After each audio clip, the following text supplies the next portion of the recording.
Hello, friends. Welcome to All India GK. This is a channel which is based on providing high quality education to all of you. This video is presented by me, Ayush Sanghi. This is a special series that I will be starting on annual review of whatever current affairs have taken place in 2016. जितने भी current affairs 2016 में हो चुके हैं वो सारे के सारे करंट अफेयर्स हम इस वीडियो से सीखेंगे। तो एआईजी के एनुअल रिव्यू का पार्ट 1 ऐसे ही हमारे तकरीबन 6 से 7 पार्ट्स आएंगे। हमारे और कोई ब्रांचेस नहीं हैं, हमारे और कोई इस नाम से चैनल एग्जिस्ट नहीं करते। मैं कुछ ही और प्लेटफॉर्म्स पे पढ़ाता हूँ जिनको मैं जानता हूँ, उसके सिवा मेरा और नाम और किसी प्लेटफॉर्म के साथ जुड़ा नहीं है। इस वीडियो के जितने भी कंटेंट्स हैं वो ऑल इंडिया जीके के कॉपीराइटेड हैं। ऐसा कंटेंट आपको और कहीं नहीं मिलेगा in terms of annual review. So, this is something which has been exclusively started by us for the benefit of students who are preparing for government exams. जितने candidates government exams की तैयारी कर रहे हैं उनके लिए इस एनुअल रिव्यू को पढ़ना बहुत ज़्यादा इंपॉर्टेंट है। जैसे कि बैंक एग्जाम्स, जितने भी बैंक एग्जाम्स इस महीने रहे हैं, इनफैक्ट इंडियन इंजीनियरिंग सर्विसेज का जो एग्ज़ाम आया था, कुछ करंट अफेयर्स हमारे पिछले साल के वीडियो से उस करंट अफेयर्स एग्जाम में आए थे। तो ये चीज़ वैलिड रहेगी सारे एग्जाम्स जो कि 2017 में होंगे। ये आप ध्यान रखें, 2016 के करंट अफेयर्स इंपॉर्टेंट रहते हैं। एटलीस्ट जून तक के एग्जाम्स के लिए ये सारे के सारे वीडियोस आप लोगों के लिए बहुत बेनिफिशियल रहेंगे। जीके का इंपॉर्टेंस जैसा कि आप लोग जानते हैं कंपेटिटिव एग्जाम्स में, खासकर बैंकिंग एग्जाम्स, एसएससी एग्जाम्स, उसके सिवा और एग्जाम्स जैसे कि CLAT exam, engineering services exam, इसके लिए बढ़ता जा रहा है। तो यहाँ पे कंफ्यूजन अवॉइड करें और एक ही जगह से वन स्टॉप शॉप आपको सारे करंट अफेयर्स इन 7-8 वीडियोस के थ्रू मिलेंगे। यहाँ से आप अगर ये वीडियोस देखते हैं तो आपका बल्कि बुक्स जैसे कि ईयर बुक पढ़ना, न्यूज़पेपर्स पढ़ना, आर्टिकल्स इकट्ठे करना, मंथली मैगजीन पढ़ना, इन सब से एफर्ट बचता है। It is not required. तो यहाँ से याद करना, रिवाइज करना ईजी रहेगा। इसके सिवा आपको कोई भी किताबें नहीं खरीदनी है। तो आइए देखते हैं, शुरू करते हैं इस वीडियो को। Let's start. तो यहाँ से हम लोग पार्ट 1 शुरू करेंगे अपने सारे नेशनल इश्यूज का। तो इस वीडियो में हम ईयर रिव्यू करेंगे कि नेशनल इश्यूज कौन कौन से इंपॉर्टेंट रहे हैं और आपके एग्जाम्स के लिए वो चीज़ें कैसे इंपॉर्टेंट हैं। तो आइए देखते हैं, पहला इंपॉर्टेंट इशू जो रहा है वो है इंडस वाटर ट्रीटी का। इंडस नदी, जैसा कि आप लोग जानते हैं, हिंदुस्तान से होते हुए पाकिस्तान के थ्रू जाती है और अरेबियन सी में गिरती है। तो इसका ये रूट आप देख सकते हैं। तो इंडस नदी के 6 रिवर सिस्टम्स माने जाते हैं। So there is a 6 river system and that constitutes Indus river system. 6 rivers हैं। तो इस 6 रिवर्स को याद रखने के लिए आप एक कोड ध्यान रखें: Indus, Jhelum, Chenab, Ravi, Beas, Sutlej. IJCRBS। I repeat, IJCRBS। Indus, Jhelum, Chenab, Ravi, Beas, Sutlej. तो इंडस वाटर ट्रीटी साइन हुई थी सन 1960 में, ताकि जब पार्टीशन हुआ था तो पाकिस्तान के मन में ये चीज़ बैठ गई थी कि कहीं इंडिया वाटर सप्लाई पाकिस्तान की तरफ रोक ना ले वॉर टाइम में। जिस वजह से इंडस वाटर ट्रीटी साइन करी गई थी ताकि वाटर का एक्सेस पाकिस्तान में हमेशा रहे। ये ट्रीटी लास्ट ईयर बहुत न्यूज़ में रही है। इसके रिगार्डिंग क्या क्या डेवलपमेंट्स रहे हैं ये जानिए।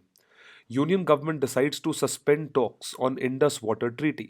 इंडस वाटर ट्रीटी से रिगार्डिंग जितनी भी टॉक्स, बातें होनी थी दोनों कंट्रीज के बीच में जो बायलैटरल रिलेशंस के थ्रू, वो टॉक्स सस्पेंड कर दी गई। क्यों सस्पेंड कर दी गई? क्योंकि उड़ी अटैक्स इंडिया में हुए थे जिसमें हमारे 18 जवान मारे गए थे।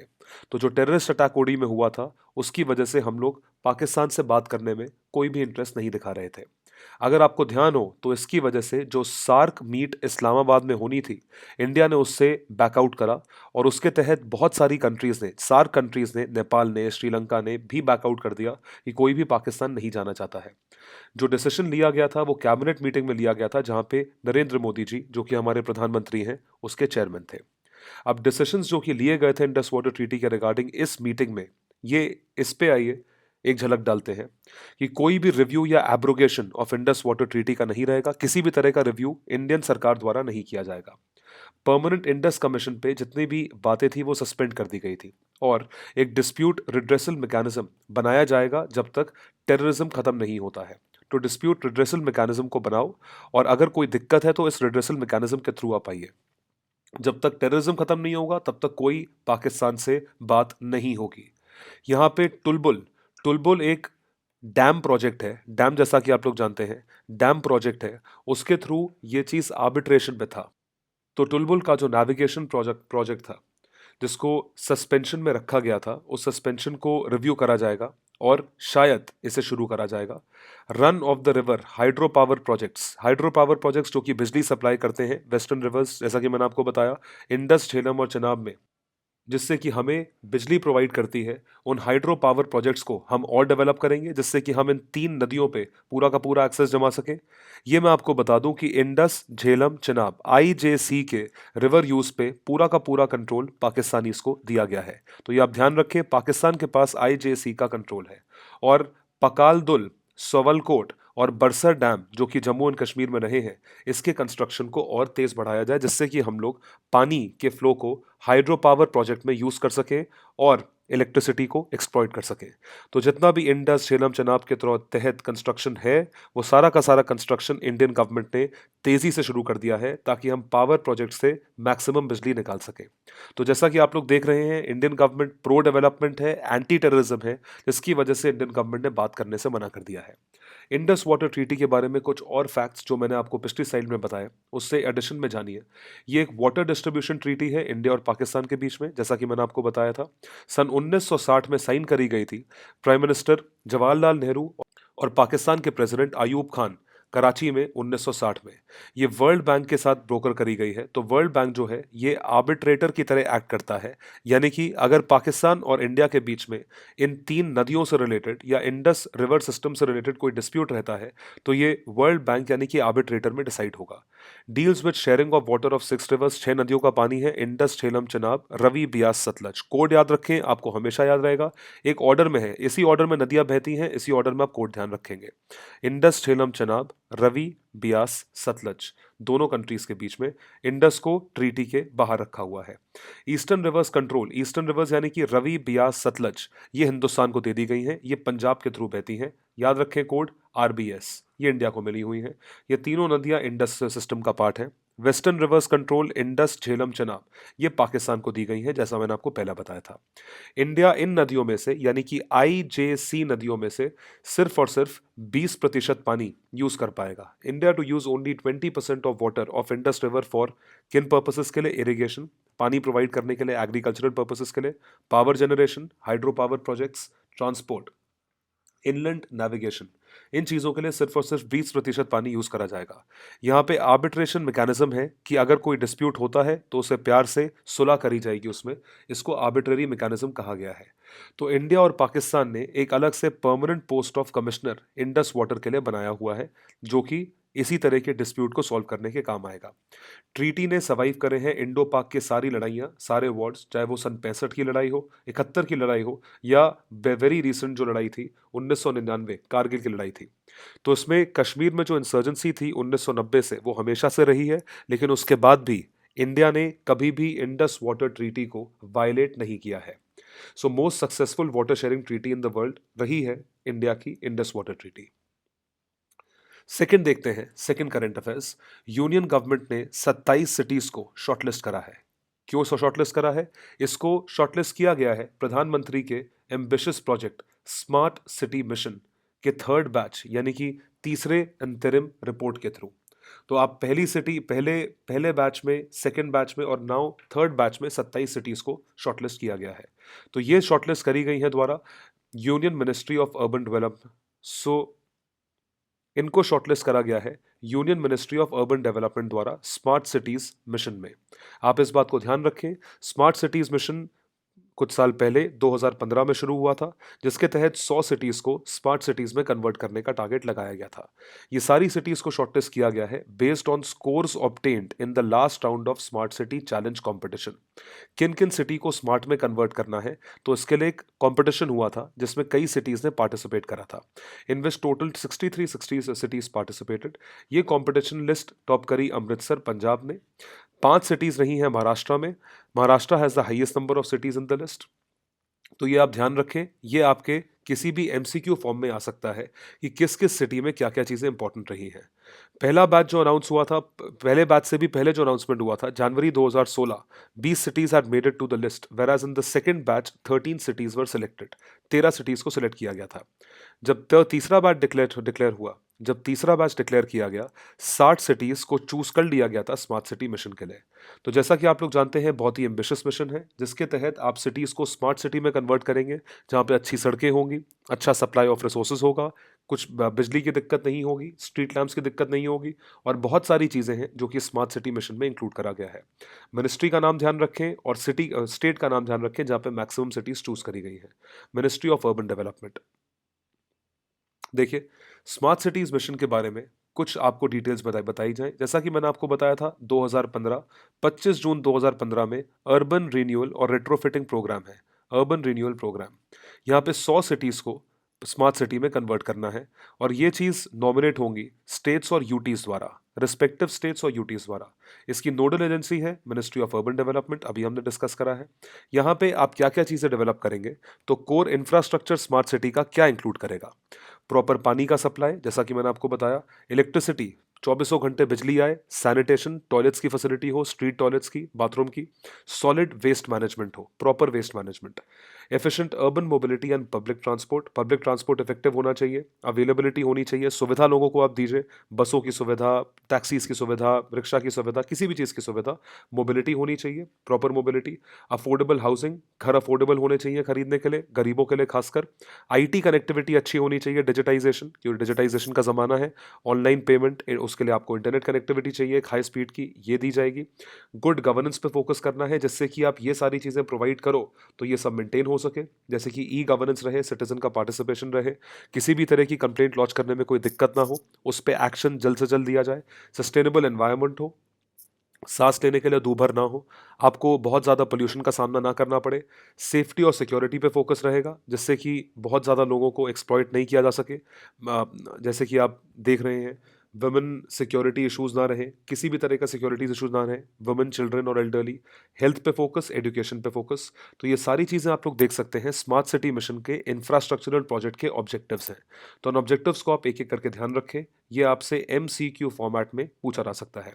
मिनिस्ट्री का नाम फिर मैं बोल रहा हूं, ध्यान रखें, मिनिस्ट्री ऑफ अर्बन डेवलपमेंट।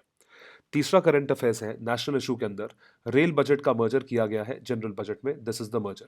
ये सवाल इंडियन इंजीनियरिंग सर्वे सर्विसेज के एग्जाम में पूछा गया था कि किस कमेटी ने ये चीज रिकमेंड करी है। कमेटी का नाम आप ध्यान रखें, ये कमेटी रिकमेंड करी गई है बिबेक देबरॉय जी के द्वारा। बिबेक देबरॉय जी ने ये रिकमेंडेशन दिया है कि रेलवे बजट की एक्सप्लिसिटली अलग से जरूरत नहीं है। ये IES के 8 जनवरी वाले पेपर में ये सवाल पूछा गया था, ये इंपॉर्टेंट क्वेश्चन है। Union cabinet recently has approved proposals of ministry of finance. Ministry of finance का प्रपोजल था कि रेलवे बजट को जनरल बजट के साथ मर्ज कर दिया जाए। पहले क्या होता था, एक आता था पहले रेलवे बजट, उसके बाद आता था यूनियन बजट। तो रेलवे बजट अनाउंस करते थे रेलवे मंत्री, यूनियन बजट अनाउंस करते थे फाइनेंस मिनिस्टर। अब क्या करा जाएगा, रेलवे बजट को यूनियन बजट से मर्ज कर दिया जाएगा। It will be effective from 17-18, 2017-18। तो 17-18 से शुरू होने का मतलब ये है कि अगर 1 अप्रैल 2017 से शुरू होना है तो इसका बजट आता है, ये आप ध्यान रखें interview, last working day of February. तो लास्ट वर्किंग डे ऑफ फरवरी अगर इस साल 28 फरवरी 2017 पड़े, तो 28 फरवरी 2017 को जो बजट आएगा वो आने वाले साल का होगा, यानी कि 1 अप्रैल 2017 से 31 मार्च 2018, 12 महीने का बजट आता है। तो 28 फरवरी को जो बजट आता था ये सिर्फ यूनियन बजट होता था। इसके एक दिन पहले या एक वर्किंग डे पहले रेलवे बजट आता था, जो कि रेलवे मंत्री अनाउंस करते थे। अब क्या होगा, रेलवे बजट और यूनियन बजट मर्ज हो जाएंगे और ये दोनों budget last working day of फरवरी पे आएंगे आने वाले साल के लिए, यानी कि इसी साल से ये इंप्लीमेंटेबल है। कमेटी का नाम ध्यान रखें, यह रेकमेंड किया गया है बिबेक देबरॉय कमेटी द्वारा। अब थोड़ा बहुत जानते हैं रेलवे बजट की हिस्ट्री के बारे में। रेलवे बजट एक बहुत ही पुराना फिनोमिनन है, जो कि एक 92 साल पुरानी चीज ट्रेडिशन फॉलो होता हुआ आ रहा है, जहां पे रेलवे बजट को अलग से प्रेजेंट किया जाता था। सो 1920 से सन 1920, 1921, 24 में रेलवे बजट को अलग किया गया था। रेलवे बजट सेपरेटली ही आता है। इंडिपेंडेंस के बाद, आज़ादी के बाद भी ये कन्वेंशन रहा था, इसलिए इसको फॉलो करा गया और कॉन्स्टिट्यूशन में भी ऐसे ही इंक्लूड किया गया। Railways will retain its functional autonomy, यानी कि इंडिपेंडेंस रेलवे अपनी मेंटेन करेगा और उसमें जितनी भी फाइनेंशियल पावर्स रेलवेज को मिली हुई हैं वो उसको मिलती रहेंगी, लेकिन बजट जो पार्ट फॉर्म करेगा वो यूनियन बजट का पार्ट फॉर्म करेगा as per the existing guidelines. उसका जो एग्जिस्टिंग फाइनेंशियल अरेंजमेंट है वो वैसा ही चलेगा जैसे पहले था। तो रेलवे के जितने भी चार्जेस हैं, जितने भी टैक्सेस हैं, जितने भी रेवेन्यूज हैं, वो सारे के सारे वैसे ही रहेंगे और वो मीट करेंगे रेवेन्यू एक्सपेंडिचर और रेवेन्यू रिसीट्स। ये रेवेन्यू एक्सपेंडिचर गवर्नमेंट करती है in order to manage. Revenue expenditure का मतलब होता है सैलरीज, पेंशन, ये सारी लोगों को दी जाती है। और रेवेन्यू रिसीट्स का मतलब होता है आप किस तरीके से रेवेन्यू रिसीट्स रिसीव करते हो, यानी कि टिकट्स के सेल से। तो ये सारी चीज़ें यहाँ पे टिकट्स के सेल से, खाने के सेल से, जो एडवर्टाइजमेंट्स आप लगाते हो उन चीज़ों से यहाँ से रेवेन्यू रिसीव करा जाता है। तो railways will not have dividend liability from 17-18, 2017-18 यानी कि इसी साल से इसकी डिविडेंड लायबिलिटी नहीं रहेगी। तो ये चीज़ सेव करेगा कि रेलवेज को अब किसी को भी डिविडेंड पे करने की ज़रूरत नहीं है, अलग से कोई और खर्चा करने की ज़रूरत नहीं है। तो इस वजह से हिंदुस्तानी रेलवे को तकरीबन तकरीबन 9700 करोड़ रुपया सेंट्रल गवर्नमेंट को देने से बच जाएंगे, नहीं देना पड़ेगा। ये एनुअल डिविडेंड के तौर पे दिया जाता था। तो इतना पैसा जब रेलवे के पास बचेगा तो वो सेफ्टी कंसर्न, सेफ्टी पे फोकस कर सकता है, सिक्योरिटी पे फोकस कर सकता है, इन हर एक चीज़ पे फोकस किया जा सकता है, सिर्फ और सिर्फ इसलिए क्योंकि रेलवेज को जनरल बजट के साथ मर्ज करा जा रहा है। इसके बहुत सारे फायदे हैं और इसमें कॉस्ट कम लगेगी। दूसरा देखते हैं, जीएसटी बिल एक हिस्टोरिकल बिल है, एक बहुत ही पुराना इशू है। ये पास किया गया 2015 में। तो इससे रिलेटेड आप कुछ ट्रिविया, कुछ चीज़ें याद रखें। पार्लियामेंट ने 122वां constitutional amendment bill, 122nd constitutional amendment bill pass किया, जो कि 2014 में इंट्रोड्यूस करा गया था एनडीए गवर्नमेंट द्वारा। Parliament has recently passed constitution 122nd amendment GST bill. 2014 में ये यूनानिमसली पास किया गया था लोकसभा में।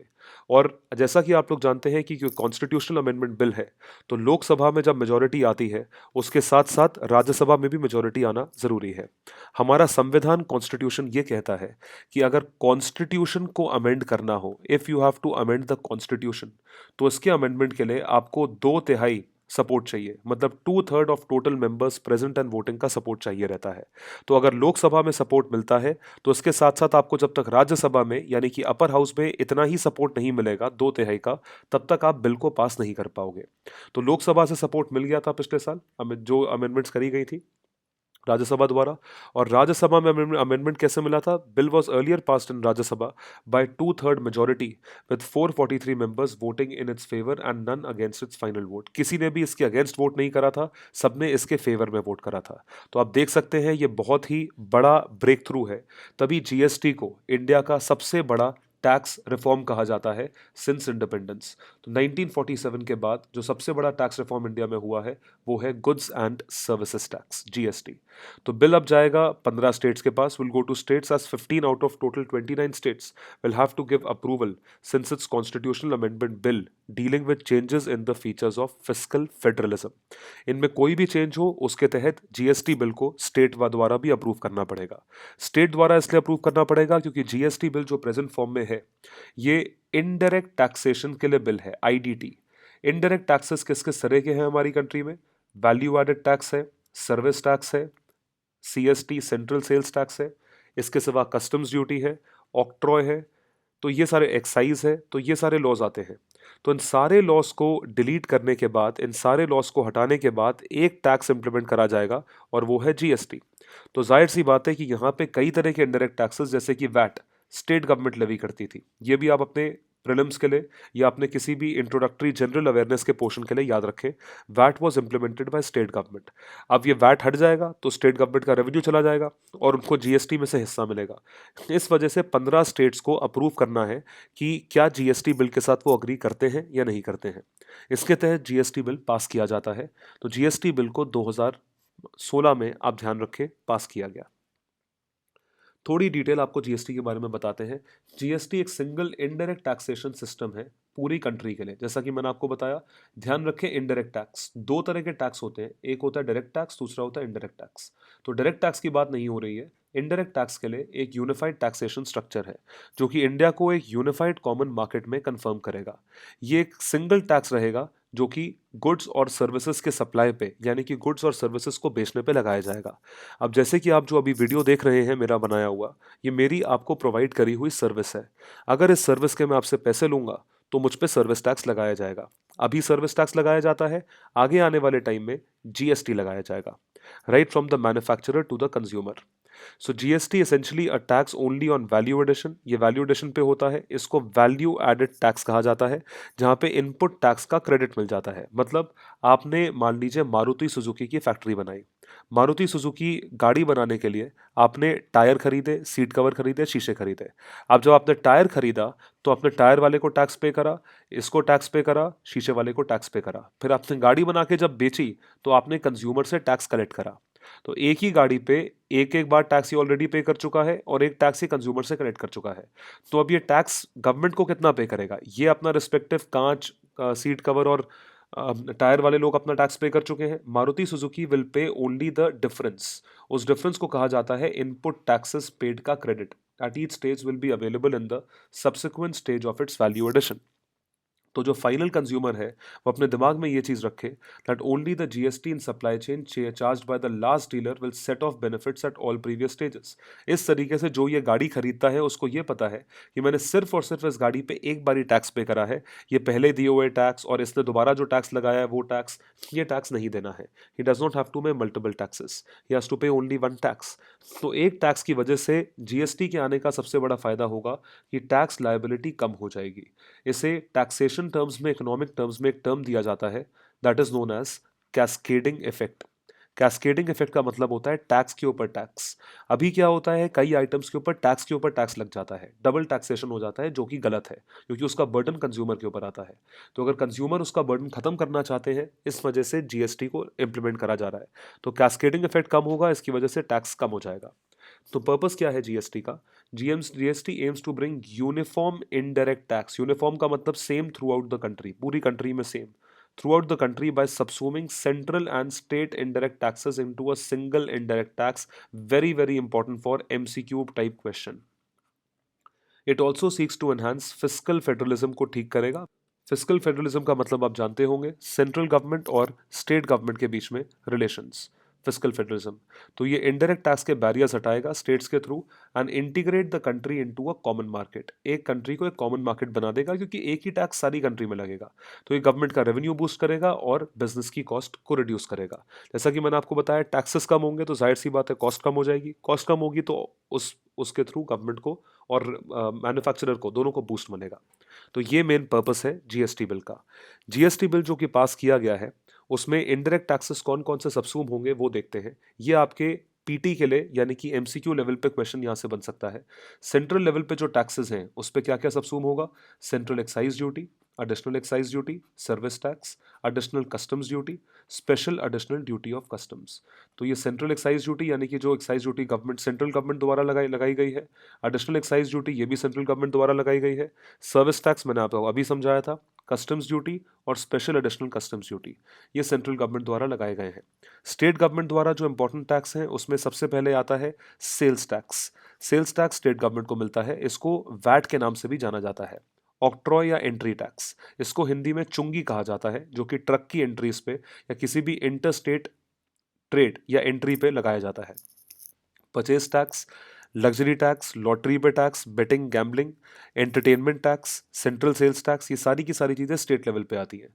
तो जीएसटी इंप्लीमेंट होने के बाद आप सोचिए सारे टैक्सेस खत्म हो जाएंगे, सिर्फ और सिर्फ एक टैक्स बचेगा और उसका नाम है गुड्स एंड सर्विसेज टैक्स। अरे खुशी हुई तुम लोगों को सुन के, गुड्स एंड सर्विसेज टैक्स, एक टैक्स लगेगा तो इसका मतलब ये है कि अब तुम्हें दिमाग नहीं लगाना है कि एक चीज़ पे कितने टैक्स लग रहे हैं।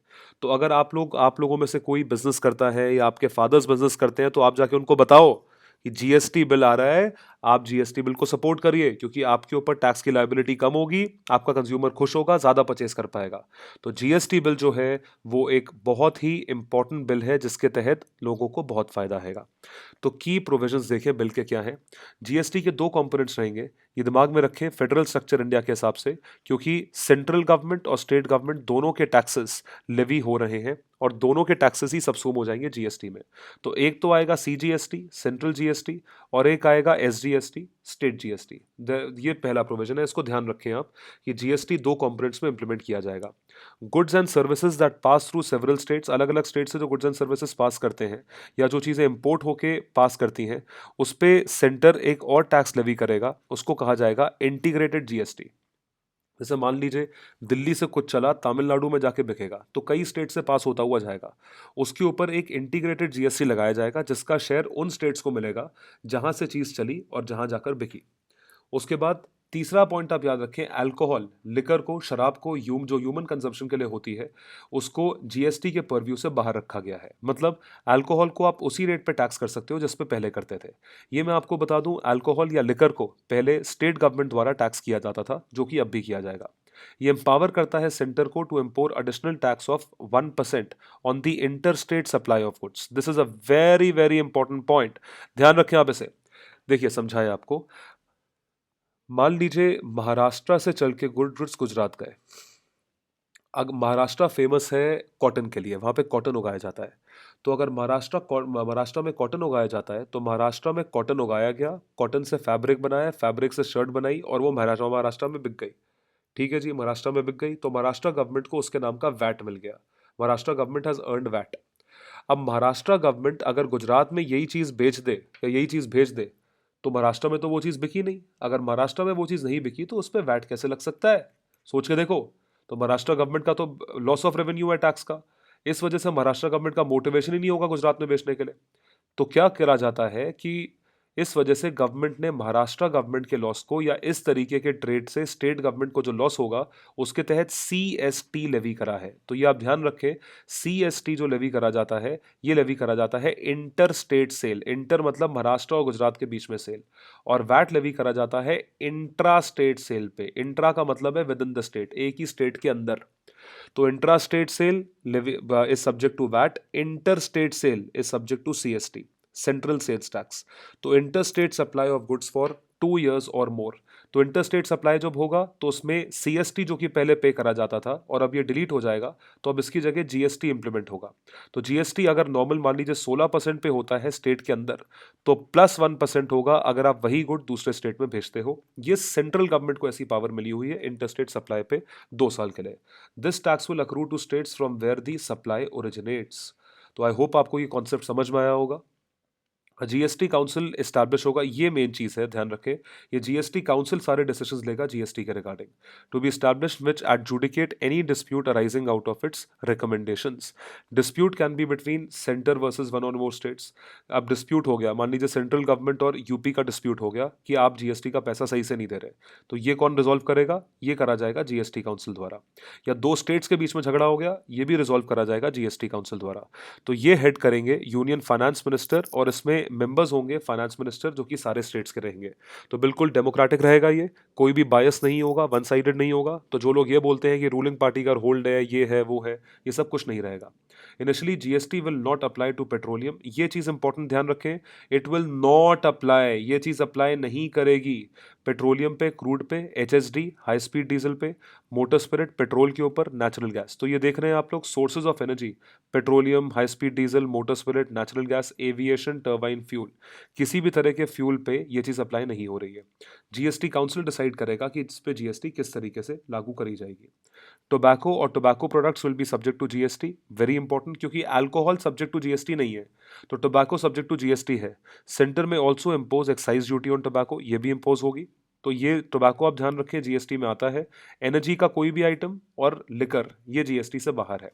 पार्लियामेंट प्रोवाइड करेगा कॉम्पनसेशन स्टेट्स को for revenue loss arising out of implementation of GST. तो मान लीजिए अगर एक स्टेट गवर्नमेंट आज की रेट में टैक्स से रेवेन्यू कमाती है 1000 करोड़, और जीएसटी आने के बाद उसको जो जीएसटी से शेयर मिलता है दैट इज 900 करोड़, तो उसका 100 करोड़ का लॉस है। इस 100 करोड़ के लॉस को ब्रिज करा जाएगा पार्लियामेंट द्वारा। पार्लियामेंट उसको 100 करोड़ से ब्रिज करेगी या उसको कॉम्पनसेट करेगी। ये बहुत ही बढ़िया मूव है जो कि जीएसटी काउंसिल द्वारा।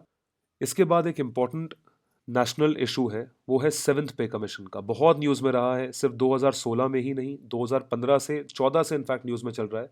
6th पे कमीशन आया था 2009, 10, 11 में इंप्लीमेंट हुआ था। तो इस बार 7th पे कमीशन की रिपोर्ट आई है। तो करता क्या है पे कमीशन, ये आप ये आपसे चर्चा करते हैं। तो सेवन्थ पे कमीशन के रिकमेंडेशंस को अप्रूव किया गया यूनियन कैबिनेट द्वारा। सेवन्थ के पे कमीशन को हेड करा गया था जस्टिस ए के Mathur. I repeat, justice A के माथुर द्वारा। ये बहुत इंपॉर्टेंट नाम है, आप ध्यान रखें, क्योंकि सेवन्थ पे कमीशन या किसी भी तरह का पे कमीशन बिठाया जाता है इन ऑर्डर टू स्टडी कि कितना सैलरी में इंक्रीज होना चाहिए, तनख्वाह में कितनी बढ़ोतरी होनी चाहिए सरकारी एम्प्लॉयज़ की, सरकारी नौकरों की। सैलरीज और एरियाज, सैलरी यानी कि तनख्वाह, एरियाज यानी कि किस दिन से आपको इंक्रीज सैलरी मिलनी चाहिए, are effective from 1 January 2016। Commission ने रेकमेंड करा 23.55% हाइक यानी कि इंक्रीज, बढ़ोतरी। तो 23.55% हाइक रिकमेंड करी गई है सेवन्थ पे कमीशन द्वारा। इतनी आप सैलरी में हाइक करिए, जो कि बहुत बढ़िया हाइक है। This implementation of recommendations will put an additional burden. अब इतना खर्चा करोगे तो ऑब्वियसली सरकार के ऊपर बर्डन आएगा। सरकार के ऊपर तकरीबन तकरीबन 1,02,000 1.02 लाख करोड़, 1,02,000 करोड़ का एडिशनल बर्डन आता है, जो कि 0.7% ऑफ जीडीपी है। इतना बर्डन आता है गवर्नमेंट के ऊपर, जहाँ पे इतना अगर गवर्नमेंट खर्चा करती है तो ऑटोमेटिकली उसको इतना खर्चा कहाँ से निकालना पड़ेगा, टैक्स पेयर के पैसे से देंगे। तो किस तरीके से ये चीज़ कॉम्पनसेट करी जाएगी। तो जो रिकमेंडेशंस इंप्रूव करी गई थी ए के माथुर कमेटी के द्वारा दी हुई है, एक बारी वो चेक करते हैं। The maximum pay is recommended to be 2,25,000 per month. Maximum पे 2.25 लाख पर मंथ की अप्रूव करी गई है, जो कि सबसे हाई स्केल पे है। और 2.5 लाख रुपए per month cabinet secretary level पे अप्रूव करी गई है। बाकी के लोग जो कि अभी हैं वो सेम पे लेवल पे काम करेंगे। तो rate of annual increment employees के लिए वो 3% रहेगा। सेकेंड रिकमेंडेशन ये थी, मिनिमम पे फॉर गवर्नमेंट एम्प्लॉयज जो कि रिकमेंड करी गई है वो है 18,000 रुपये प्रति मंथ, फ्रॉम अर्लियर 7,000 रुपये प्रति मंथ। आप देख सकते हैं कितना इंक्रीज है। तो ये चीज़ रिकमेंड करी गई है कि उनका मिनिमम पे 18,000 रहना चाहिए, उससे कम नहीं होना चाहिए सरकारी एम्प्लॉयज का, only government employees. Allowances relating to risk or hardship से related will be governed by newly proposed 9 cell risk and hardship matrix। तो ये एक फॉर्मूला है जिसके थ्रू आपने एक कमेटी बिठाई है, लोगों को बिठाया है, जो ये कैलकुलेट करेंगे किस तरीके से रिस्क और हार्डशिप के लिए अलाउंस दिया जाए। 52 allowances, also the abolition of 52 allowances and introduction of a health insurance scheme was recommended। 52 allowances जो गवर्नमेंट देती है भिन्न भिन्न प्रकार से अलग अलग लोगों को, वो हटाया जाए, उसकी जगह हेल्थ इंश्योरेंस स्कीम रिकमेंड करी गई है। तो आइए सेवन्थ पे कमीशन के रिगार्डिंग कुछ ध्यान रखें। अ कंसोलिडेटेड पे package of rupees 4.5 lakh and 4 lakh per month for chairperson and members of regulatory bodies. जितने भी रेगुलेटरी बॉडीज हैं, जितनी भी बॉडीज रेगुलेट होती हैं, CAG, CVC, CWG, तो all these, not CWG sorry, CAC, CVC, तो ये जितनी भी बॉडीज रेगुलेट होती हैं उनके चेयरमैन के लिए 4.5 lakh and 4 lakh per month की, मेंबर्स के लिए 4 लाख और 4.5 लाख चेयरपर्सन के लिए सैलरी रिकमेंड करी गई है। Introduction of the performance related पे, PRP, परफॉर्मेंस रिलेटेड पे रहेगा, इसको इंट्रोड्यूस किया गया है क्योंकि ये पहले नहीं था। सारी categories of central government employees, market important, जितने भी कैटेगरी के सेंट्रल गवर्नमेंट के एम्प्लॉईज हैं उनके लिए ये चीज़ इंट्रोड्यूस करी गई है, जो कि बेस्ड है क्वालिटी रिजल्ट्स पे, फ्रेमवर्क डॉक्यूमेंट्स पे और एनुअल परफॉर्मेंस अप्रेजल रिपोर्ट पे। इन हर चीज़ों पे बेस्ड है सेवन्थ पे कमीशन की रिपोर्ट। बहुत अच्छा मिशन है ये, और बहुत बढ़िया रिकमेंडेशन दी गई है। 23.55% का इंक्रीज है सैलरीज में, इसकी बढ़ोतरी है। परफॉर्मेंस से रिलेटेड पे है जो इंट्रोड्यूस करी गई है सरकारी एम्प्लॉयज़ के लिए, सेंट्रल गवर्नमेंट एम्प्लॉयज़ के लिए, जो कि क्वालिटी पे डिपेंड करेगा। तो बिल्कुल फेयर है, सबको नहीं मिलना चाहिए, जो बढ़िया काम करेगा उसी को मिलेगा। और ये है सेवन्थ पे कमीशन या पे कमीशन का पास्ट, किस किस तरीके से कब कब में पे कमीशन को अपॉइंट किया गया था। तो फर्स्ट कमीशन आई थी 1946 में, प्री इंडिपेंडेंस। इसके चेयरमैन थे श्रीनिवास वरादाचार्यर। सेकेंड कमीशन थी 1957, जगन्नाथ दास। थर्ड कमीशन थी 1970 में, Raghubir Dayal. Fourth commission was in 1983, PN Singhal. Fifth commission 1994 में अपॉइंट हुआ था, S Ratnavel Pandian. Sixth commission was appointed in 2006, BN Srikrishna द्वारा हेड करी गई थी। ये बहुत इंपॉर्टेंट नाम है। सेवन्थ पे कमीशन जिसकी रिपोर्ट 2014 के तहत आई है, उसको हेड करने वाले थे justice AK Mathur.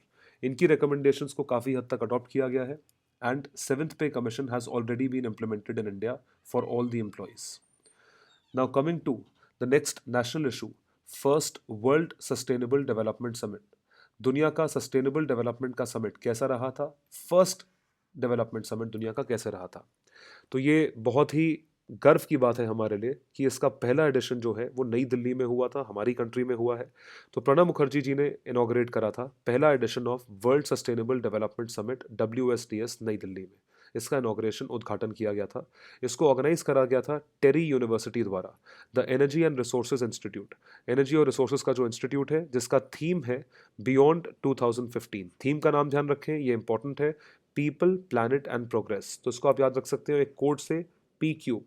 People, people कहाँ रहते हैं? प्लैनेट में। प्लैनेट में रह के क्या करते हैं? प्रोग्रेस। सो टेरी ने इंट्रोड्यूस करा है थीम द्वारा बियॉन्ड 2015, पीपल प्लैनेट प्रोग्रेस। और समिट का नाम है वर्ल्ड सस्टेनेबल डेवलपमेंट समिट। ये पहला समिट है। इसका एम क्या है? Summit is to provide various stakeholders. Stakeholders का मतलब जितने भी लोग समिट से या एनवायरनमेंट का फायदा उठाते हैं, एक प्लेटफॉर्म दिया जाए in order to provide long term solutions. Long term solution provide करो for the benefit of global community. जितने भी लोग रहते हैं, it is not only pertaining to India. India specific नहीं है, किसी स्टेट स्पेसिफिक नहीं है, सिटी स्पेसिफिक नहीं है, ये ग्लोबल कम्युनिटी सब लोगों के लिए है।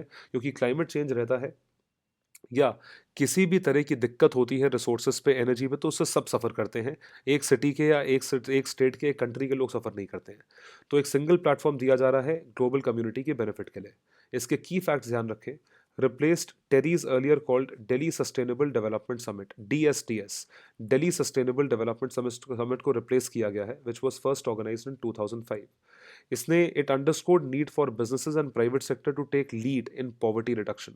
बिजनेसेस इस बेस पे आगे बढ़ाएं अपने काम को, पॉवर्टी रिड्यूस करें, and to ensure rapid and sustained adoption of sustainable development goal. Sustain development goals को अडॉप्ट करें जिससे आप आगे बढ़ सको। तो इस समिट को इकट्ठे लाया गया है नोबेल लॉरिएट्स द्वारा, डिसीजन मेकर्स जो पॉलिटिकल लीडर्स रहे हैं पूरी दुनिया से, इन सब ने सस्टेनेबल डेवलपमेंट मिशन पे काम करके इसको दिन दिखाया है, इसको लाइट दिखाई है, इसको दिशा दिखाई है। First world sustainable development summit. तो इसका आप थीम ध्यान रखें, इसका एम ध्यान रखें, एंड दैट इज इट। एक बहुत इंपॉर्टेंट बिल पास किया गया है, सरोगेसी रेगुलेशन बिल। इसको अप्रूव करा गया है सरोगेसी को बैन करने के लिए। सरोगेसी का मतलब है कि गर्भ, किसी महिला के गर्भ को आप पैसे दे के खरीद लें। कुछ लेडीज जो इनफर्टाइल होती हैं, वो खुद माँ नहीं बन सकती हैं, तो वो किसी और को हायर करती हैं, उनको पैसा देती हैं, जो इनके बच्चे को जन्म देता है। तो to ban commercial surrogacy.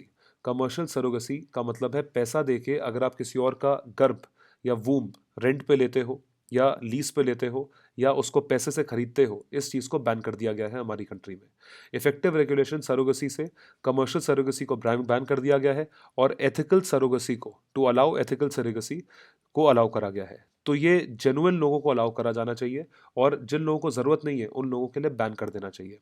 Ethical surrogacy का मतलब ये है कि अगर कोई जेन्युइनली इनफर्टाइल है या कोई जेन्युइनली कोई कोई महिला माँ नहीं बन सकती है, उनके लिए सरोगेसी ज़्यादा इंपॉर्टेंट है एज़ कम्पेयर टू उन लोगों के लिए जो फैशन के लिए, जो वज़न ना बढ़ने की वजह से सरोगेसी सरोगेसी करते हैं, या जिनके दिमाग में एक जेन्युइन रीज़न नहीं है सरोगेसी का। तो इस बिल के क्या फी, तो ध्यान रखें आप, ये कमर्शियल सरोगेसी को बैन किया गया है, पैसे देके माँ बनना, इस चीज़ को बैन किया गया है, एथिकल सरोगेसी को अलाउ किया गया है। तो इस बिल के की फीचर्स क्या हैं? Establishment of national surrogacy board, NSB, central level पे, और state surrogacy board, state level पे, इस चीज़ का उद्घाटन इस फीचर में इंक्लूड करा गया है। It protects rights of surrogate mother. जो सरोगेट मदर है, जो माँ जन्म देती है बच्चे को, किसी और के बच्चे को, and children born out of surrogacy, उन दोनों के प्रोटेक्शन के लिए है, उन दोनों के राइट्स को प्रोटेक्ट करेगा कि उनको पूरा पैसा मिलता है या नहीं मिलता, इस बच्चे के साथ क्या होता है। लॉ पूरे हिंदुस्तान पे अप्लाई होता है, लेकिन जम्मू एंड कश्मीर पे अप्लाई नहीं होगा। ध्यान रखें, जम्मू एंड कश्मीर में ये चीज़ अप्लाई नहीं होगी। All assisted reproductive technology, ART clinics will be registered. Reproductive technology clinic registered इसलिए होने चाहिए क्योंकि ये इंड्यूस करेंगे, ये असिस्टेंस प्रोवाइड करेंगे किस तरीके से रिप्रोडक्शन सही तरीके से होना चाहिए। फॉरेनर्स को, सिंगल इंडिविजुअल्स को, जो इकलौते लोग हैं जिनकी शादी नहीं हुई होती है, ये सरोगेसी के थ्रू बच्चे नहीं कर सकते। तो आपको इंडियन सिटीजन होना पड़ेगा और आपको शादीशुदा होना पड़ेगा, यानी कि जेन्युइन। ये होता है एथिकल सरोगेसी, जेन्युइन लोग ही सरोगेसी के थ्रू बच्चा ले सकते हैं। तो इसका नोट ध्यान रखें, law commission of India, LCI, ने रिकमेंड करा था कमर्शियल सरोगेसी को बैन करना by enacting a suitable legislation, law को एनैक्ट करके। However it had allowed ethical altruistic surrogacy to the needy Indian citizen. बार बार आ रहा है, नीडी इंडियन सिटीजन, यानी कि जिसको जेन्युइनली ज़रूरत रहती है सरोगेसी करने की। इसके बाद आया है HIV and AIDS bill. HIV and AIDS bill 2014 में इंट्रोड्यूस करा गया है। ये क्या है? यूनियन कैबिनेट ने इस बिल को पास करा है और इसके अमेंडमेंट्स को अप्रूव करा है। यूनियन कैबिनेट ने has given its approval to introduce amendments introduce करे हैं HIV और एड्स प्रिवेंशन एंड कंट्रोल बिल 2014, जो सीख करता है जितने भी लोग HIV और एड्स से प्रेरित हैं उन सबको सेफगार्ड करना, इन लोगों की कहीं नौकरी ना चली जाए, इन लोगों को बहुत नीचा देखा जाता है, इन लोगों को घर नहीं मिलता है रहने के लिए, बाकी लोग इन लोगों को भगा देते हैं। तो ये चीज़, इस सोशल स्टिग्मा, जितने लोग HIV पॉजिटिव लोगों को या एड्स से प्रेरित लोगों को एक्सेप्ट नहीं करते हैं, ये एम है कि सोशल स्टिग्मा से उन लोगों को बचाएंगे, प्रिवेंट करेंगे। End discrimination against people living with HIV, so it also seeks to strengthen legal accountability. Legal accountability होगी अगर मान लीजिए आपने किसी आदमी को नौकरी से निकाल दिया क्योंकि वो HIV पॉजिटिव है, तो लीगल अकाउंटेबिलिटी रहती है, कंप्लेंट्स एंड रिड्रेसिंग दोनों चीज़ें। The bill would provide essential support to national AIDS control programme. ये national AIDS control programme India का एम्बिशियस प्रोग्राम है एड्स तक बात पहुंचने को रोकने के लिए और उसकी अवेयरनेस फैलाने के लिए। शॉर्ट फॉर्म नाको, नेशनल एड्स कंट्रोल प्रोग्राम। तो इस बिल के की प्रोविजंस क्या हैं? डिस्क्रिमिनेशन को प्रोहिबिट करो, हमने डिस्कस करा था। कोई भी इंसान अपना HIV स्टेटस डिस्क्लोज करने पे उसको फोर्स नहीं किया जाएगा जब तक आप उसका कंसेंट नहीं ले लेते, कोर्ट ऑर्डर नहीं ले लेते। ये बहुत सारे ग्राउंड्स लिस्ट करता है कि डिस्क्रिमिनेशन नहीं होना चाहिए against HIV positive person and those living with them is prohibited. Discrimination नहीं होगा, मतलब किसी भी चीज़ का डिनायल आप उनको मना नहीं करोगे, उनकी सर्विसेज या उनकी नौकरी या कुछ भी डिसकंटिन्यू नहीं करोगे, टर्मिनेट नहीं करोगे उनको, किसी भी तरह का अनफेयर ट्रीटमेंट उनको नीची नज़रों से नहीं देखोगे। एम्प्लॉयमेंट के रिगार्डिंग, एजुकेशनल एस्टैब्लिशमेंट्स पढ़ने के रिगार्डिंग, हेल्थ केयर सर्विसेज, उनको हॉस्पिटल की सुविधा ना देना, प्रॉपर्टी ना देना, ये सारी चीज़ें। It prohibits the requirement for HIV testing as a prerequisite for obtaining employment और एक्सेसिंग हेल्थ केयर और एजुकेशन। नौकरी देने से पहले आप ये नहीं बोल सकते कि आप अपना HIV टेस्ट करवा के आइए। तो ये HIV एड्स बिल के द्वारा प्रोविजंस में इंक्लूडेड है। अगली स्कीम देखते हैं, स्वदेश दर्शन स्कीम। स्वदेश दर्शन स्कीम एक बहुत इंपॉर्टेंट स्कीम है जो कि रामायण और कृष्णा सर्किट के तहत इंट्रोड्यूस करी गई है। So Ramayana and Krishna circuit under Swadesh Darshan scheme has been approved. ये 11 रामायण सर्किट्स और 12 कृष्णा सर्किट्स को एस्टैब्लिश करेगा। तो देखिए रामायण सर्किट और इसका सर्किट्स का क्या बेसिक मोटिव है। रामायण सर्किट 11 डेस्टिनेशंस में स्प्रेड अक्रॉस होगा 6 स्टेट्स में, ये प्रपोज करा गया है।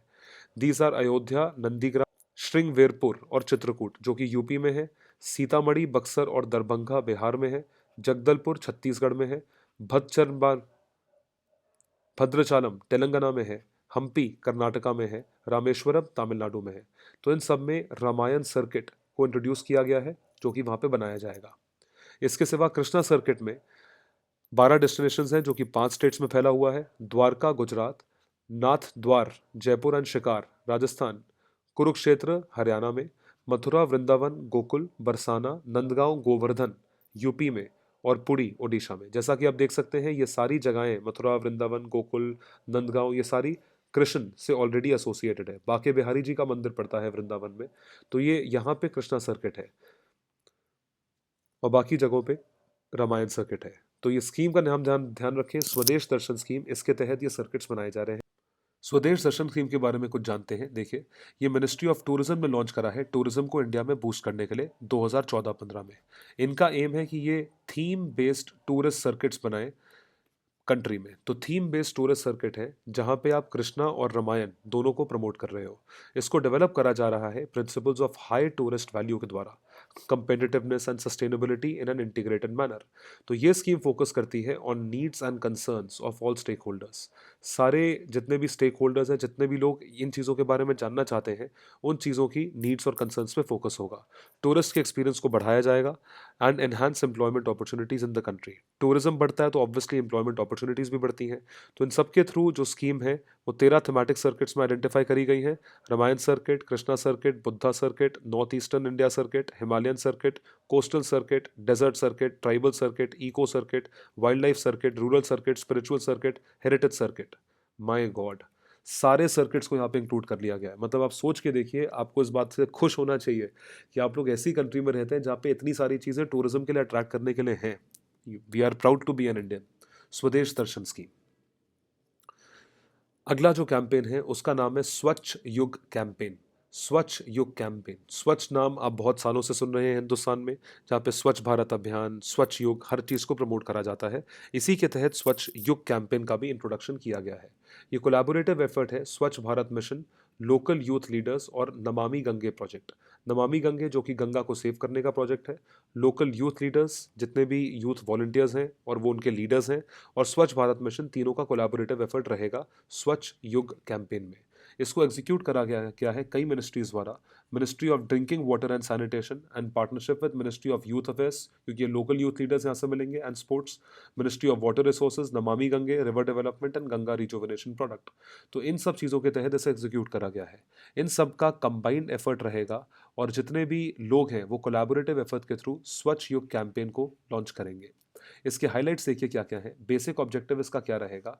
टू मेक ऑल विलेजेस, सारे गांव जितने भी गंगा नदी के बैंक्स या गंगा नदी के किनारे जो लोकेटेड हैं, वहाँ पे ओपन डेफिकेशन, कि आप डेफिकेशन ओपन में नहीं कर सकते, ओपन डेफिकेशन फ्री बनाया जाएगा 5 स्टेट्स में, उत्तराखंड, उत्तर प्रदेश, बिहार, झारखंड और वेस्ट बंगाल। इन 5 स्टेट से गंगा नदी में बेसिकली होते हुए निकलती है, और यहाँ पे जितने भी लोग गंगा के आसपास रहते हैं वो ओपन डेफिकेशन में विश्वास रखते हैं। तो इसको ओपन डेफिकेशन फ्री बनाया जाएगा 5 स्टेट्स में। जितनी भी यूथ एजेंसीज आती हैं union ministry of youth affairs के अंडर, जैसे कि Bharat scouts and guides, Nehru युवा केंद्र, नेशनल सर्विस स्कीम, ये इनको डिप्लॉय करा जाएगा वॉलंटियर्स के तौर पे, कि ये जा जाके अवेयरनेस क्रिएट करें, लोगों को नुकसान बताएं कि वो क्या नुकसान कर रहे हैं।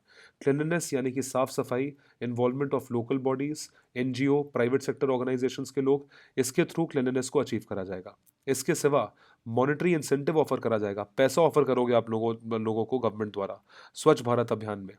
The extensive interpersonal behaviour change and communication training will be given, उनको ट्रेनिंग दी जाएगी कि टॉयलेट्स को कैसे यूज़ करा जाता है, उनके साथ कम्युनिकेट करा जाएगा, उनको ओपन डेफिकेशन का नुकसान बताया जाएगा और लैट्रीन यूज़ करने का फ़ायदा बताया जाएगा वर्चुअल क्लासरूम्स में 5 स्टेट्स के थ्रू।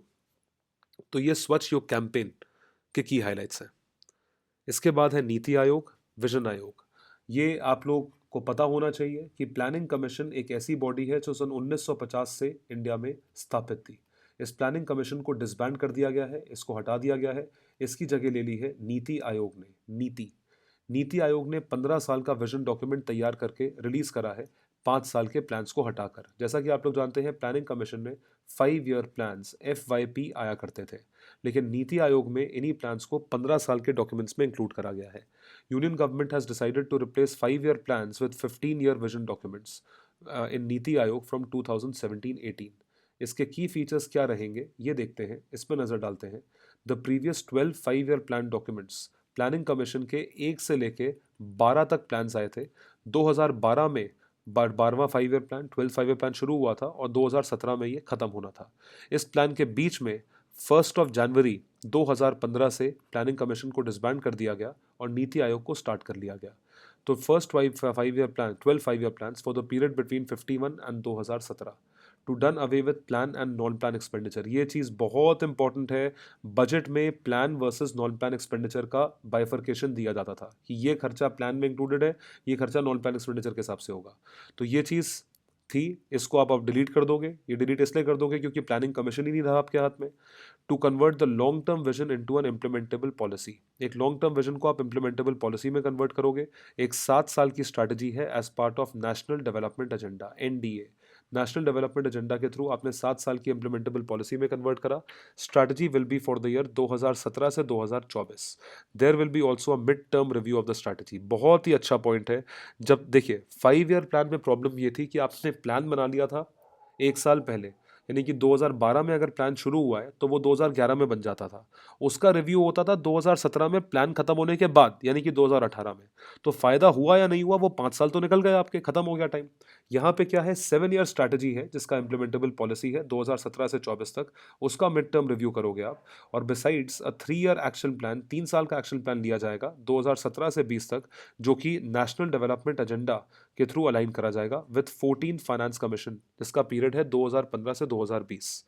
तो फाइनेंस कमीशन का जो पीरियड होता है, हमेशा फाइनेंस कमीशन 5 साल के लिए ही बनता है। अभी जो फाइनेंस कमीशन है वो 14वां फाइनेंस कमीशन है, जो कि 2015 से 2020 तक चल रहा है। इसका 3 ईयर एक्शन प्लान है नीति आयोग का 17 से 20 तक का वो नेशनल डेवलपमेंट एजेंडा के थ्रू फाइनेंस कमीशन के साथ आप कोरिलेट करोगे। तो नीति आयोग का विजन आयोग में बहुत बहुत एम्बिशियस मिशन है जो कि 15 साल का बनाया गया है। इसके बाद नेशनल सिविल एविएशन पॉलिसी 2016 की बहुत इंपॉर्टेंट पॉलिसी है। इसका एम क्या है? Safe secure and affordable sustainable air travel. चारों इंपॉर्टेंट टर्म्स हैं। सेफ और सिक्योर होना चाहिए, जाहिर सी बात है, प्लेन हाईजैकिंग वगैरह के बहुत इशूज़ हैं। अफोर्डेबल होना चाहिए ताकि लोग ट्रैवल कर सकें। सस्टेनेबल होना चाहिए ताकि बहुत ज़्यादा पोल्यूशन एमिट ना करें। For passengers and air transportation of cargo with across to various parts of India and the world. तो ये नेशनल सिविल एविएशन पॉलिसी पिछले साल आई थी। इसका नाम ध्यान रखें, नेशनल CAP। इसका विजन क्या है? To create an ecosystem to make flying affordable for the masses. Flying को अफोर्डेबल किया जाए मासेस के लिए। To enable 30 crore domestic ticketing by 2022 and 50 crore by 2027। 30 crore लोग 2022 तक बाय एयर ट्रैवल कर सकें और 50 करोड़ 2027 तक। ये चीज़ इनेबल करनी है। टू इंक्रीज इंटरनेशनल टिकटिंग को बढ़ाया जाए 20 करोड़ तक by 2027 and to increase cargo volumes जो कि फ्रेट ट्रैफिक करते हैं टू 10 मिलियन टन्स बाय 2027। तो अगले 10-10 साल का विजन आप लोग देख सकते हैं कि आपको डोमेस्टिक टिकटिंग बढ़ानी है जो कि पैसेंजर्स डोमेस्टिकली ट्रैवल करते हैं 2027 तक 50 करोड़ करना है। इंटरनेशनल टिकटिंग 20 करोड़ करना है 2027 तक। कार्गो वॉल्यूम 10 मिलियन टन करना है 2027 तक। तो बहुत ही एम्बिशियस विजन्स हैं जो नेशनल सिविल एविएशन पॉलिसी के through ministry of civil aviation ने बनाए हैं। इसकी हाइलाइट्स क्या क्या है? First is regional connectivity scheme. Regional connectivity का मतलब है किन किन रीजन से कनेक्टिविटी है इसको बढ़ाया जाए। It will not allow the airlines to charge more than 2500 rupees for 1 hour flight between 2 small cities. दो छोटी सिटीज के बीच में कनेक्टिविटी है वो 1 घंटे से ज़्यादा की फ्लाइट में नहीं होना चाहिए। सेकेंड क्वार्टर ऑफ 2016-17 2500 रुपये के अंदर अंदर आपको टिकट का प्राइस रखना पड़ेगा। ये रीजनल कनेक्टिविटी है। इस वजह से लोग ज़्यादा ट्रैवल करेंगे बाय एयर। इसको बोलते हैं affordable travelling. This is known as affordable travelling जो कि हमने विजन में पहला पॉइंट देखा था। तो 520 रूल ये कहता था, पहले 520 रूल ये कहता था कि जब तक आपके पास एक सर्टन मिनिमम ऑफ एयरक्राफ्ट्स ना हो, जैसे कि 520 का मतलब है 5 साल का फ्लाइंग एक्सपीरियंस, मतलब 5 साल आपको कम से कम एयरलाइन इंडस्ट्री में हो जाने चाहिए और आपके पास कम से कम 20 एयरक्राफ्ट होने चाहिए। इसको 520 रूल कहा जाता है।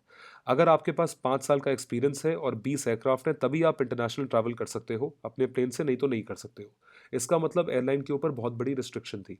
इस रिस्ट्रिक्शन को हटाया गया है। इट हैज़ बीन मॉडिफाइड कि सारी की सारी एयरलाइंस इंटरनेशनल ऑपरेशंस शुरू कर सकती हैं अपने 20 के 20 एयरक्राफ्ट डिप्लॉय करके या जो टोटल कैपेसिटी है उसका 20% यूज़ करके। मतलब ये 5 साल वाला रूल अब उतना इंपॉर्टेंट नहीं है। तीसरा हाईलाइट है code share agreements. Code share agreements यानी कि आप अपने कोड को शेयर करो अग्रीमेंट के थ्रू फॉरेन कैरियर्स के साथ, यानी कि फॉरेन जो फॉरेन कैरियर्स या फॉरेन एयरलाइन वाले हैं किसी भी डेस्टिनेशन इंडिया के अंदर। You can share the code share agreements. Encourage private security, बहुत ही इंपॉर्टेंट है प्राइवेट सिक्योरिटी। अभी गवर्नमेंट सिक्योरिटी है, CISF BSF इसके जवान सिक्योरिटी प्रोवाइड करते हैं पैरामिलिट्री के, लेकिन प्राइवेट सिक्योरिटी एजेंसीज की सर्विसेज भी यूज़ होनी चाहिए क्योंकि एयरपोर्ट्स में बहुत खतरा रहता है। Agencies at airports for non core security functions. बाहर बाहर के फंक्शंस के लिए आप प्राइवेट सिक्योरिटी एजेंसीज हायर करिए और मेन कोर फंक्शंस के लिए आप नॉर्मल सिक्योरिटी एजेंसीज को हायर करिए।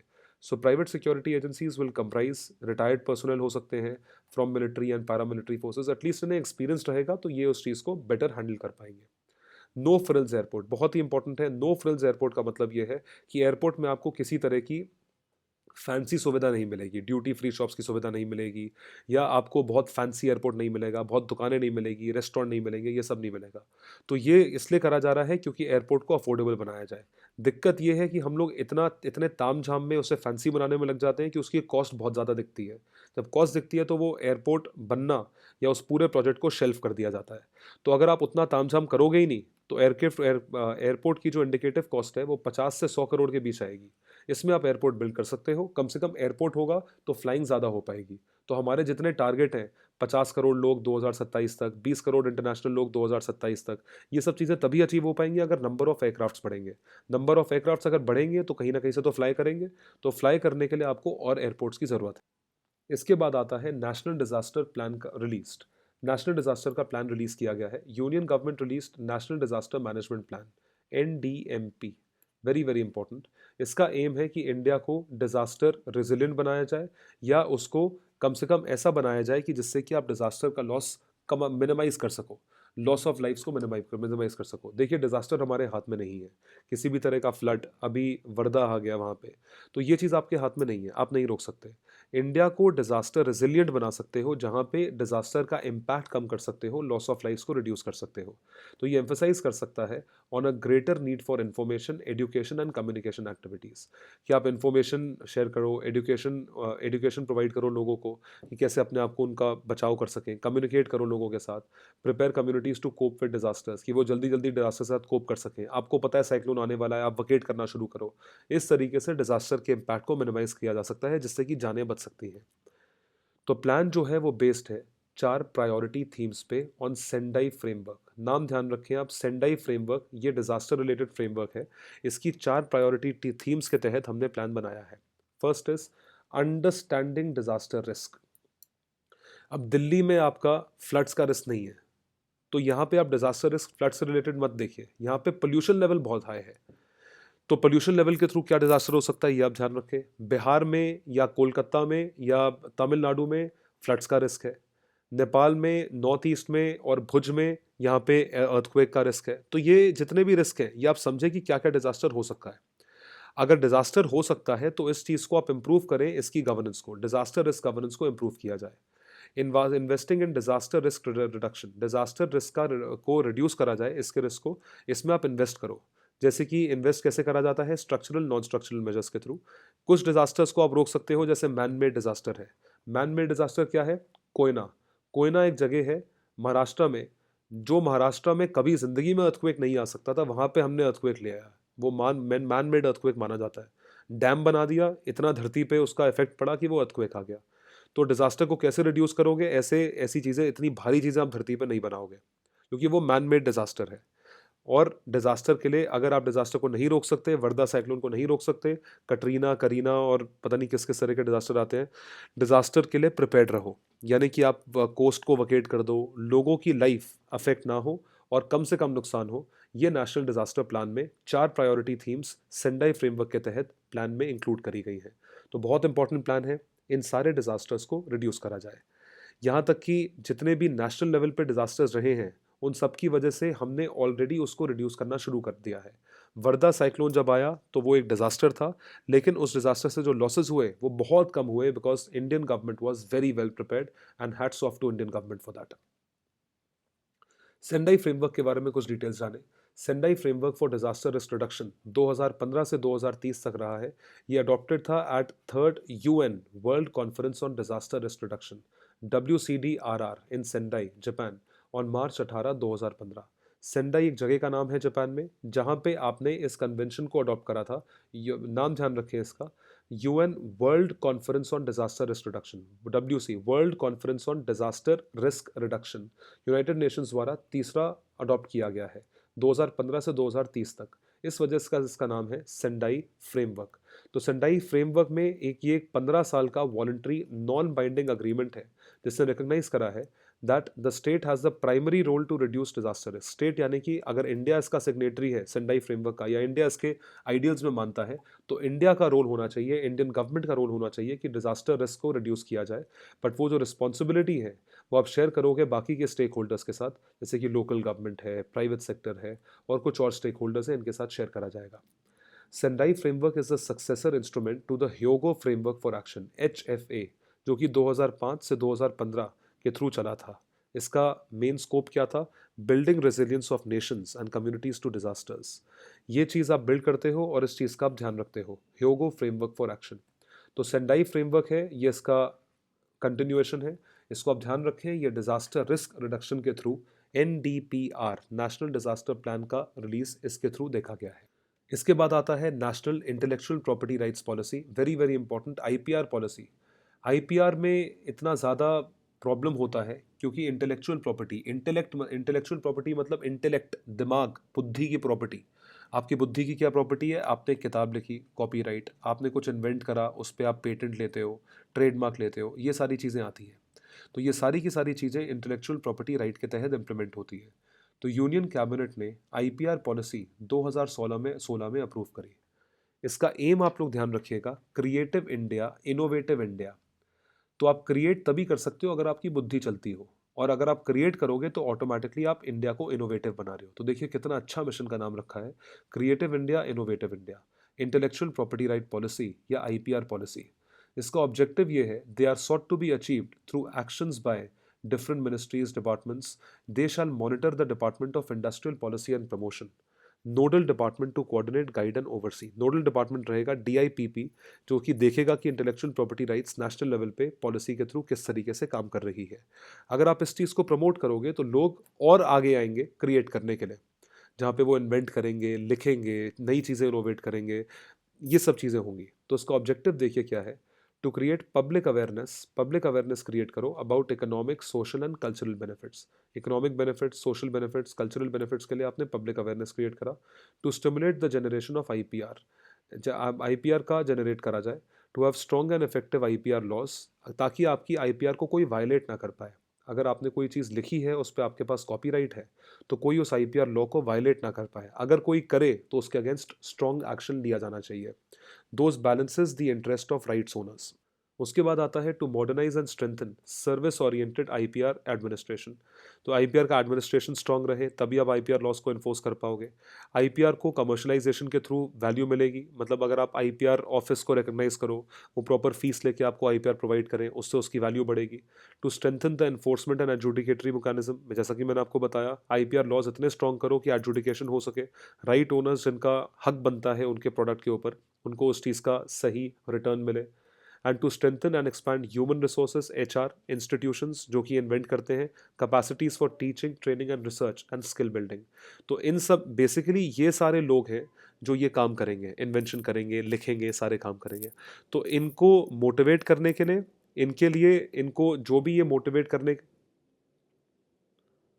इनको मोटिवेट करने के लिए और इनके जो भी इन्वेंशंस और जितनी भी चीज़ें आती हैं उन सब के तहत इनको और ज़्यादा इम्पीटस प्रोवाइड करने के लिए आईपीआर पॉलिसी बनाई जा रही है, national intellectual property rights policy. International solar alliance को प्लेस किया गया है। This has been inaugurate at the interim secretariat at the ISA. तो इंडिया ने 5 एकड़ लैंड एनआईएसई को दी है आईसा होस्टिंग के लिए, यानी कि इंटरनेशनल सोलर अलियंस के लिए। आईसा के बारे में जानिए, आईसा क्या है। तो ये एक पहला ऐसा इंटरनेशनल और इंटर गवर्नमेंटल ऑर्गेनाइजेशन है जो कि 121 कंट्रीज के थ्रू बनाया गया है, जिसके हेडक्वार्टर इंडिया में है और यूनाइटेड नेशंस का स्ट्रैटेजिक पार्टनर है इसका, इंटरनेशनल सोलर अलियंस। तो ये क्या करेगा, ये पार्टनर कंट्रीज़ के साथ पार्टनर करेगा, प्रोजेक्ट्स बनाएगा, प्रोग्राम्स लॉन्च करेगा, जिससे कि डेवलपमेंट और डिप्लॉयमेंट हो सोलर एनर्जी का, existing clean solar energy technology. It creates a collaborative platform for increase deployment for solar energy technologies to enhance energy security, जिससे कि आप सोलर को यूज़ कर सको, एनर्जी सिक्योरिटी को कर सको, सस्टेनेबल डेवलपमेंट कर सको और एनर्जी के एक्सेस को बढ़ा सको। तो ये सारी की सारी चीज़ें होंगी इंटरनेशनल सोलर अलियंस के थ्रू। तो आप ध्यान रखें, ये पहली बार हुआ था इंडिया फ्रांस द्वारा पेरिस में, और इस चीज़ को बढ़ोतरी मिली है या इनकरेजमेंट मिला है, इंडिया में इसका हेडक्वार्टर एलोकेट किया गया है। इसके through Indian government solar energy technology को एक्सप्लॉइट करने में उसमें इन्वेस्टमेंट लगा रही है। आरएम लोधा पैनल को अपॉइंट किया गया था मेडिकल काउंसिल ऑफ इंडिया को रिफॉर्म करने के लिए। इसका शॉर्ट फॉर्म है एमसीआई। तो 2 मई 2016 को 3 मेंबर पैनल अपॉइंट किया गया है सीजेआई द्वारा, जो कि मेडिकल काउंसिल ऑफ इंडिया के फंक्शंस को देखेगा। This is the regulator of medical profession and education in India. MCI medical profession को रेगुलेट करता है और एजुकेशन को रेगुलेट करता है। बिसाइड्स लोधा पैनल में सीएजी भी आते हैं, एक्स सीएजी हैं विनोद राय और डॉक्टर डी के सरीन। तो एपेक्स कोर्ट ने क्या क्या रिस्पॉन्सिबिलिटीज़ दी हैं, it has referred to reports of the governmental panel and a parliamentary standing committee report which quoted that MCI was repeatedly found short of fulfilling its mandated responsibilities. MCI की जो responsibility है, जिम्मेदारियां हैं, जितने भी उसके थ्रू काम होने हैं, उसके थ्रू वो अपनी चीज़ों पे फुलफिल नहीं कर रहा था। मेडिकल ग्रेजुएट्स में उतनी कॉम्पिटेंस नहीं थी, वो ढंग से काम नहीं कर पा रहे थे और वो बेसिक हेल्थ केयर टास्क नहीं परफॉर्म कर पाते थे। Doctor basic health care task perform नहीं कर पाते थे। तो मिस्टर आरएम लोथा को अपॉइंट करा गया है मेडिकल काउंसिल ऑफ इंडिया की फंक्शनिंग को रिफॉर्म करने के लिए। नेशनल एग्रीकल्चरल मार्केट, इसका शॉर्ट फॉर्म इसको NAM के नाम से जाना जाता है। This was launched by our very own prime minister Shri Narendra Modi ji. 14 April 2016 को लॉन्च किया गया है पायलट प्रोजेक्ट ई नैम के द्वारा। ये एक ई ट्रेडिंग प्लेटफॉर्म है। ट्रेडिंग का मतलब है purchase and sale, national agricultural market farmers के लिए। तो नेशनल लेवल पे एग्रीकल्चरल मार्केट है जहाँ पे फार्मर्स को ये सुविधा दी जा रही है कि आप इलेक्ट्रॉनिकली ट्रेड कर सको, खरीद बेच सको। ये 125वें अंबेडकर जयंती पे लॉन्च किया गया था। ये इनिशिएटिव ट्रांसपेरेंसी इंट्रोड्यूस करेगा which will greatly benefit farmers. Farmers को नुकसान नहीं होगा, फार्मर्स को बिचौलिए धोखा नहीं दे पाएंगे, फार्मर्स अपने हिसाब से बेच पाएंगे। इनिशियल स्टेज में 21 मंडी 8 स्टेट्स में इनको लिंक करा गया है ई नाम से।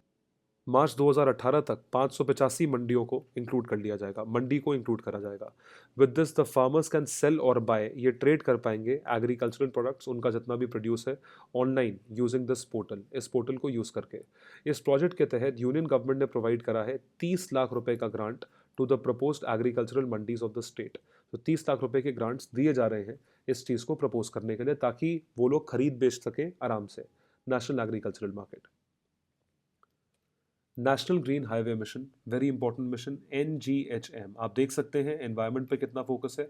Green highways, government of India ने लॉन्च करा है national green highway mission. Government of India ने ये लॉन्च करा है एक plantation drive around 1500 kilometre of national highway. तो ग्रीन का मतलब है प्लांटेशन होगी 1500, जो नेशनल हाईवे है उसके 1500 किलोमीटर के इर्द गिर्द ये चीज़ें आप उगाएंगे। तो किसान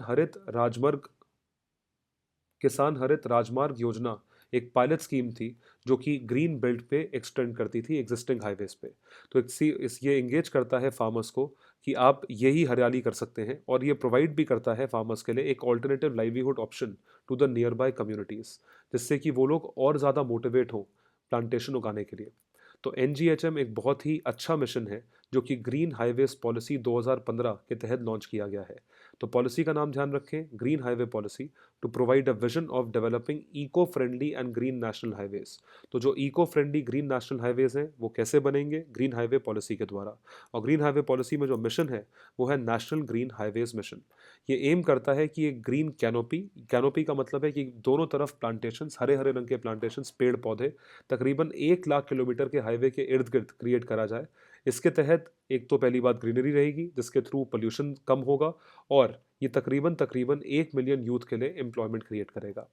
इस मिशन के लिए फंड्स जो आएंगे वो ग्रीन फंड कॉर्पस से आएंगे, जो कि 1% है ऑफ टोटल प्रोजेक्ट कॉस्ट, जो कि प्लांटेशन पर्पस के लिए रखा जाता है।